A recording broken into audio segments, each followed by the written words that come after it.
ISKCON নতুন আরেকটা system শুরু করছে, ভাগোয়া লাভ ট্র্যাপ, অর্থাৎ প্রতারণার, ভালোবাসা দিয়ে প্রতারণার ফাঁদ তৈরি করছে। মুসলিম মেয়েদেরকে কিভাবে ভালোবাসার নামে তাদের সাথে প্রতারণা করে তাদেরকে গর্ভবতী বানানো যায় এবং মুসলমানের গর্বে কিভাবে হিন্দু সন্তান জন্ম দেওয়া যায়, এটা তাদের টার্গেট। তো হিন্দুদের টার্গেট এটা, তাদের উচ্চ পর্যায় থেকে তাদেরকে বলা হয়েছে যে আমরা অখণ্ড ভারত চাই এবং হিন্দুত্ববাদ প্রতিষ্ঠা করতে চাই বাংলাদেশেও। এই জন্যেই দেখবেন বাংলাদেশে হিন্দুদের সংখ্যা 7.95, 8-এর কাছাকাছি, আর সরকারি চাকরিতে 35% তাদের উপস্থিতি। এটা কিভাবে হয়?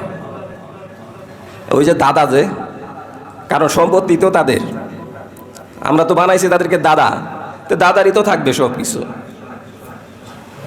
আর এটাকে, এই দেশকে হিন্দু রাজ্য বানানোর জন্য এতদিন পর্যন্ত চেষ্টা করা হয়েছে, যেখানে বিসিএস ক্যাডার সে হিন্দু থাকবে, এমন কোনো সরকারি সেক্টর নাই যেখানে উচ্চ পর্যায়ে হিন্দু নাই। এমনকি বাংলাদেশের শিক্ষা বোর্ড, ইসলামী শিক্ষা বোর্ড, মাদ্রাসা শিক্ষা বোর্ডের প্রধানও হিন্দু হয়েছিল। মাদ্রাসা শিক্ষা বোর্ডের প্রধান কিভাবে হিন্দু হয়? যদি মাদ্রাসা শিক্ষা বোর্ডের প্রধান হিন্দু হয়, সেই জায়গায় জেহাদের কোনো আয়াত থাকতে পারবে না, সেই জায়গায় মুশরিকদের ব্যাপারে কোনো আয়াত থাকতে পারবে না। এইটাই তো সাধারণ বিষয়। তো এগুলি হচ্ছিল তাদের টার্গেট। তো তাদের টার্গেট দেওয়া হয়েছে যে এই দেশকে হিন্দু রাষ্ট্রে পরিণত করা হবে, এই জন্য কিছু কাজ তারা হাতে নিছে। তার মধ্যে ইসকন সংগঠন দিয়ে এই কাজগুলি তারা পর্যায়ক্রমে করে যাচ্ছে। এখন এগুলি কি ভুয়া নাকি? আমি যেগুলি বলতেছি, মুহিবুল্লাহ, মুফতি মুহিবুল্লাহ অপহরণ হয়েছে, এটা আপনারা সবাই জানেন না? জানেন। তারপরে তাকে পঞ্চগড়ে পাওয়া গেছে। তাকে কেন এই করা হয়েছে? যে তাকে এই জন্য করা হয়েছে, তার কাছে কিছু উড়ো চিঠি আসছে, নাম ঠিকানাবিহীন চিঠি আসছে, এবং বলা হয়েছে খতিব সাহেব আপনি এই ব্যাপারে বলবেন। এই ধরনের উল্টা আপনি বোঝানোর চেষ্টা করবেন, এবং ইসকনের বিরুদ্ধে আপনি কোনো কিছুই বলতে পারবেন না, মুশরিকদের ব্যাপারে আপনি কোনো কিছুই বলতে পারবেন না। এই ধরনের কয়েকটা চিঠি তাকে দেওয়া হয়েছে। এই যে এটা হচ্ছে ইসকনের কাজ।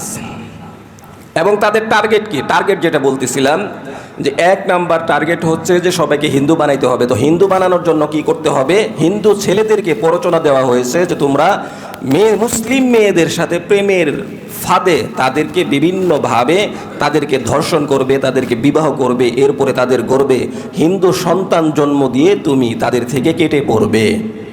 এই জন্য কী করতে হবে? আমি অনেক উচ্চ পর্যায়ে আছি এবং উচ্চ পর্যায়ে আমাদের সরকারি কর্মকর্তারা আছে, তোমার ব্যাপারে কোনো অ্যাকশন নেওয়া হবে না। তো হিন্দু যুবকদেরকেই কথা বলা হয়েছে যে তোমার ব্যাপারে কেউ অ্যাকশন নিতে পারবে না, আমরা আছি। এবং বলা হয় যে একজন হিন্দু মেয়ের সাথে প্রেমের ফাঁদে তাদেরকে বিবাহ করতে পারলে, তাদেরকে ধর্ষণ করতে পারলে 7টা মন্দির বানানোর সওয়াব পাওয়া যাবে। এবং তোমাদের যেই সমস্ত গুনাহ আছে, মুসলিম মেয়েদের সাথে জিনা করতে পারলে, ধর্ষণ করতে পারলে, তাহলে তোমাদের গুনাহকে ভগবান মাফ করে দিবেন। এই ধরনের নানান সুযোগ সুবিধার কথা তাদেরকে বলা হয়। এই যে কথাগুলো বলতেছি, এগুলি আপনাদের উদ্দেশ্যে, কারণ আমার মেয়ে ভার্সিটিতেও পড়ে না, আপনাদের মেয়ে ভার্সিটিতে পড়ে। আপনাদের জন্যই কথাগুলি। স্কুল, কলেজ, ইউনিভার্সিটিতে আপনাদের মেয়েরা পড়ে, আমাদের মেয়েরা পড়ে না। কয়জন হুজুরের মেয়ে ভার্সিটিতে পড়ে? একজন হুজুরের আলেমের মেয়েও ভার্সিটিতে পড়ে না। আর যেই সমস্ত ধর্ষিতা হয়েছে, এগুলি হলো টার্গেট তাদের বেশি। এমনকি এখন তারা মহিলা মাদ্রাসার দিকেও তারা টার্গেট করছে। যেমন কিছুদিন আগে গাজীপুরে একটা আয়েশা নামে 13 বছর বা 12 বছরের এক শিশুকে তারা পালাক্রমে 3 দিন ধর্ষণ করে ছেড়ে দিয়েছে। এরপরে প্রশাসন এই ব্যাপারে নীরব, প্রশাসনের কোনো এই ব্যাপারে মাথাকামানি নাই, মিডিয়া নীরব। এমনকি যারা মানবতা বলে চিল্লায়, যারা সংখ্যা গরিষ্ঠ, সংখ্যা লঘু, এই সমস্ত কথা বলে চিল্লায়, তারাও নীরব। অথচ এই ব্যাপারে আমাদের জেগে ওঠা উচিত ছিল যে আজকে অমুকে। এমনিভাবে ইসকনের দেখেন যে চট্টগ্রামে তারা আমাদের বাংলাদেশের পতাকাকে তারা অপমান করলো। অপমান করার কারণে চিন্ময় দাসকে আদালতে নিয়ে যাওয়ার প্রাক্কালে সেখানে আলিফ নামে একজন আইনজীবীকে হত্যা করলো। হত্যা করছে না? হত্যা করছে। কিন্তু আমরা কি করতে পারছি? এমনিভাবে গোপালগঞ্জে, ফরিদপুরে সেখানে হাফেজ 2 জন ছাত্রকে 7 জনের মধ্যে 2 জনকে গলা কেটে হত্যা করছে। এমনিভাবে অসংখ্য জায়গায় বাংলাদেশের বিভিন্ন জায়গায় এগুলি তারা করে বেড়াচ্ছে, এই ইসকন নামীয় সন্ত্রাসী সংগঠন। কিন্তু আমরা ঘুমাইতেছি। আর তাদের সিস্টেম কি, যে তাদের সিস্টেম হচ্ছে 1 নম্বরে সামাজিক যোগাযোগ মাধ্যম। আমার আপনার মেয়ের ফেসবুক আইডি আছে না নাই? আছে, এটা থাকতেই হবে, নইলে আধুনিক হবে কেমনে? হ্যাঁ, মেয়ের আইডি, ছেলের আইডি, নিজের আইডি, এটা ভালো কাজেও ব্যবহার করা যায়, খারাপ কাজেও ব্যবহার করা যায়। তো আইডি আছে, তো আইডির মধ্যে ওয়াজ দেখে, বিভিন্ন কিছু দেখে, তো তারা সর্বপ্রথম এই ধরনের পোস্ট দেয় যে আমি মুসলমান হইতে চাই। তাদের কিন্তু এগুলি ফাঁদ। তারা সর্বপ্রথম বলবে যে রসুলের জীবন আদর্শ আমার কাছে অনেক ভালো লাগে, তোমাদের নামাজের সিস্টেম আমাদের কাছে খুব ভালো লাগে, মসজিদ দেখলে প্রাণ জুড়িয়ে যায়, একজন আলেম দেখলে আপাদমস্তক মনটা শান্তিতে ভরে যায়, বোরকাওয়ালি দেখলে খুব ভালো লাগে, আমি ইসলাম গ্রহণ করতে চাই। কে আছে এমন বোন যে আমাকে ইসলামের দাওয়াত দিবে, ইসলামের পথে আমাকে ডাকবে? তো এগুলি বলে শুরু করলো আর কি। আচ্ছা, ইসলাম ভালো লাগে তো তুই মসজিদের ইমামের কাছে আয়, ইসলাম ভালো লাগে একজন আলেমের কাছে যা। কিন্তু তা যাইব না, কারণ ওর টার্গেট তো ইসলাম না, ওর টার্গেট হচ্ছে মুসলিম বোনকে ধর্ষণ করা, মুসলিম মেয়েকে ধর্ষণ করা হচ্ছে ওর টার্গেট। এই যে বুয়েট বিশ্ববিদ্যালয়ে যেই যুবক বিভিন্ন হিন্দুদের পূজায় মেয়েদেরকে, মুসলিম মেয়েদেরকে অপহরণ করছে, মুসলিম মেয়েদেরকে ধর্ষণ করছে, এবং এগুলি সে ফেসবুকে বিভিন্ন কথা, পচা পচা কথা লিখছে যে মুসলিম মেয়েদের বুক অনেক সুন্দর লাগে, পিছনের সাইড অনেক সুন্দর লাগে, তাদের সাথে ধর্ষণ করতে পারলে অনেক মজা, এই সমস্ত নিকৃষ্ট নিকৃষ্ট কথা অবাধে তারা ফেসবুকে লিখতেছে। আমার মুসলিম মেয়ের ব্যাপারে, আমার বোনের ব্যাপারে আমি কেমন হয়ে গেলাম, আমার ব্যক্তিত্ববোধ কোথায় গেল, মুসলমানের ব্যক্তিত্ব কোথায় গেল, তারপরেও মুসলমানরা সজাগ হচ্ছে না। কোথায় আছি আমরা? আমার বোনকে নিয়ে তারা কত পারছেন আর তাদের, অথচ আজকে বাংলাদেশে সবচেয়ে তারা শান্তিতে আছে। মায়ের কুলে যেরকম সেফ থাকে, শান্তিতে থাকে, আজকে বাংলাদেশে হিন্দুরা সেভাবেই সেফ এবং শান্তিতে আছে, যতটুকু শান্তিতে আমরাও নাই। আজকে তারা এত শান্তিতে থাকে কেউ বাড়াবাড়ি, তার কারণ হচ্ছে আমরা সজাগ না। যতগুলি দেশ আছে পৃথিবীতে, তার মধ্যে হিন্দুরা বাংলাদেশে সবচেয়ে বেশি শান্তিতে আছে এবং সবচেয়ে বেশি অধিকার নিয়ে তারা আছে, যে অধিকার আমাদেরও নাই। আজকে হিন্দুরা বিভিন্ন জায়গায়, মাঠে ঘাটে বিভিন্ন জায়গায় ব্যান্ড পার্টি করবে, গানের ইন্তেজাম করবে, সংস্কৃতি অনুষ্ঠান করবে, কোনো অনুমতির প্রয়োজন হয় না। কিন্তু ওই জায়গাতেই উলামায়ে কেরাম মসজিদের পক্ষে, মাদ্রাসার পক্ষে যখন মাহফিল করতে যায়, তখন অনুমতি আর অনুমতি, অমুক জায়গায় তমুক জায়গায়, এর আর শেষ নাই। আর বিগত সময় তো আমরা এগুলি বেশি দেখছি, যে মাহফিল করতে গেলেই অনুমতি লাগবে, মাহফিল করতে গেলেই পোস্টারে দেখবে অমুক আসছে কিনা, তমুক আসছে কিনা।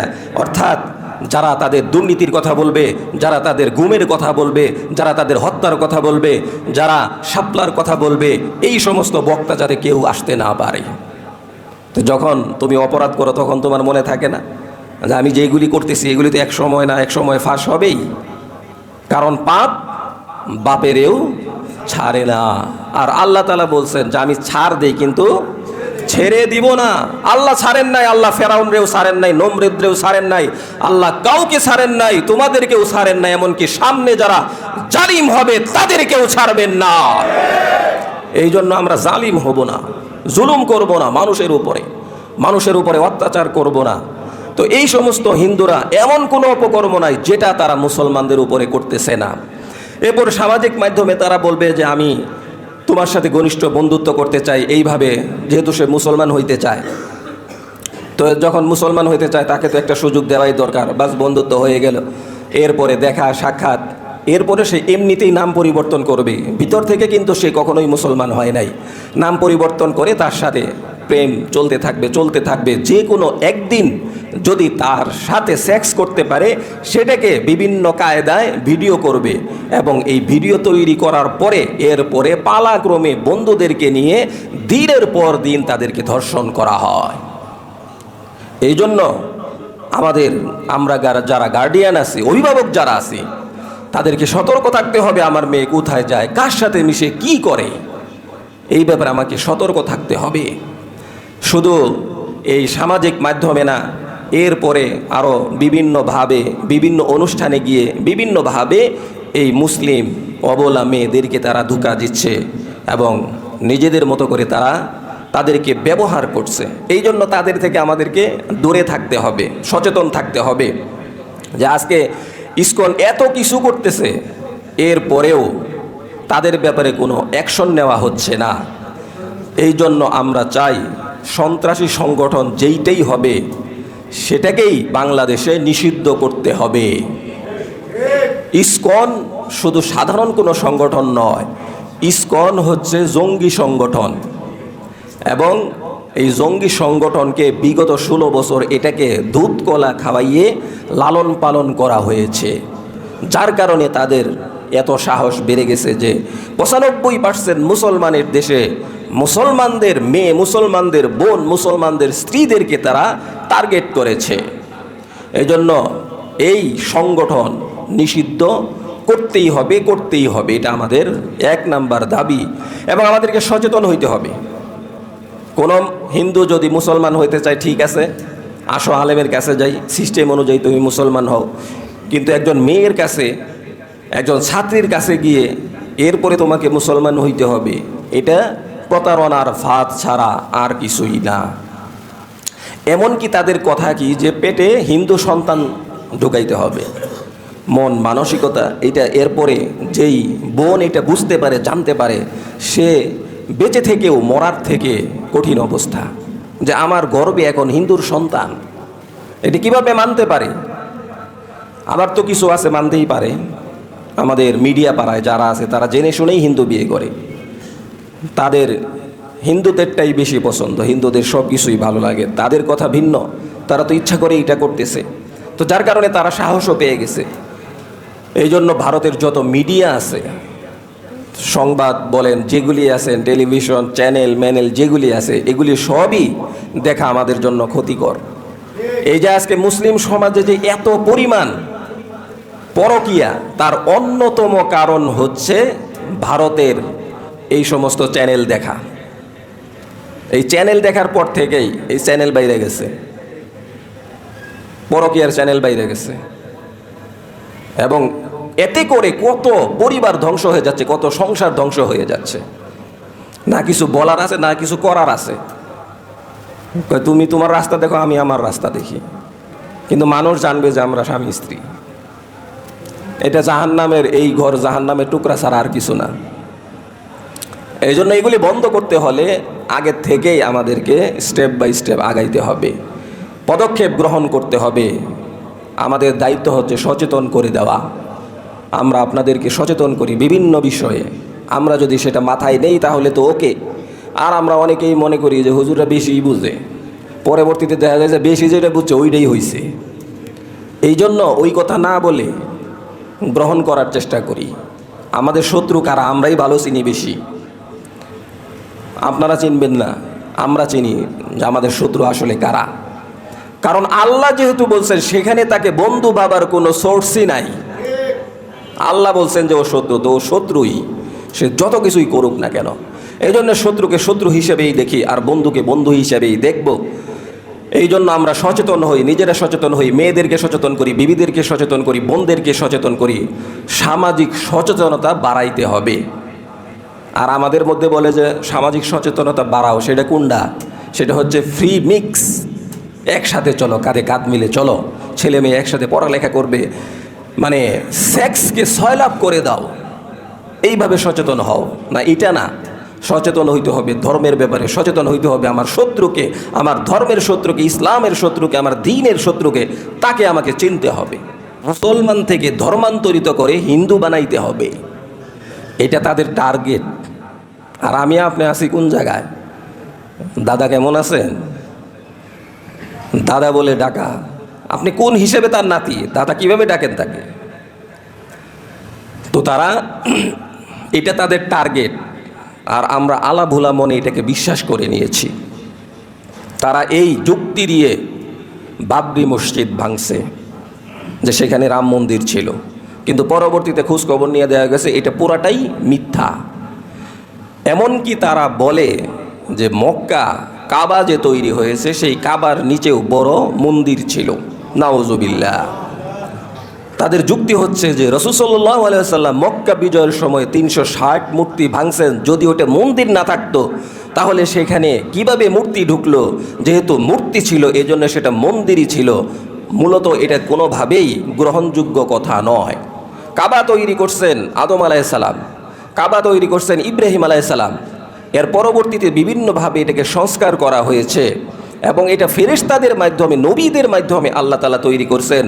বরং কাবাকে তারা মন্দির বানানোর পায়তারা করে সেখানে তারা মূর্তি ঢুকাইছিল, সেই মূর্তি রাসূল সাল্লাল্লাহু আলাইহি সাল্লামের মাধ্যমে ভাঙ্গা হয়েছে, এটাই হচ্ছে সত্য কথা। এখানে যদি এই মসজিদে যদি অন্য কিছু করা হয় তার মানে যে মসজিদ আগে থেকে এরকম ছিল তা তো না, বরং এর মধ্যে ভেজাল ঢুকানোর চেষ্টা করছে। তো এই জন্য তাদের এই সমস্ত মুখরোচকর কথায় কান দেওয়া যাবে না। রাসূল সাল্লাল্লাহু আলাইহি সাল্লাম কখনোই ইহুদি খ্রিস্টান এদেরকে সাইড দেন নাই। আবু মুসা আশআরী রাদিয়াল্লাহু তাআলা আনহু তিনি বলেন, আমি উমর রাদিয়াল্লাহু তাআলা আনহুকে বললেন যে আমার একটা সেক্রেটারি আছে, সে হচ্ছে খ্রিস্টান। উমর রাদিয়াল্লাহু তাআলা আনহু বললেন যে এটাকে পাল্টাও। আবু মুসা আশআরী রাদিয়াল্লাহু তাআলা আনহু বললেন যে সে তো লেখক, সে তো আর অন্য কিছু করে না, সে তার দিন পালন করবে, আমি আমার দিন পালন করব। উমর রাদিয়াল্লাহু তাআলা আনহু বললেন যে না, কখনোই না, তোমার লেখক নিযুক্ত করে, তোমার সেক্রেটারি নিযুক্ত করে তাকে মর্যাদাবান করা হয়েছে, অথচ সে হচ্ছে অপদস্থ, সে হচ্ছে অপমানিত। আর যে অপদস্থ, আমাদের ধর্মে যে অপদস্থ, সে কখনোই মর্যাদার পর্যায়ে পৌঁছতে পারে না এবং তাকে আল্লাহ তাআলা দূরে সরিয়ে দিয়েছে, তাকে তুমি কাছে টানতেছো। তাকে আল্লাহ অপমান করছেন, তাকে তুমি মর্যাদা দিচ্ছ। সুতরাং সে তার জায়গায় থাকুক, তাতে কোনো সমস্যা নাই, আমরা তার জায়গায় তাকে হস্তক্ষেপ করব না, কিন্তু আমার বাড়িতে তাকে আমি ডেকে আনবো না। মুসলমান কর্মচারীর থেকে হিন্দু কর্মচারী অনেক ভালো।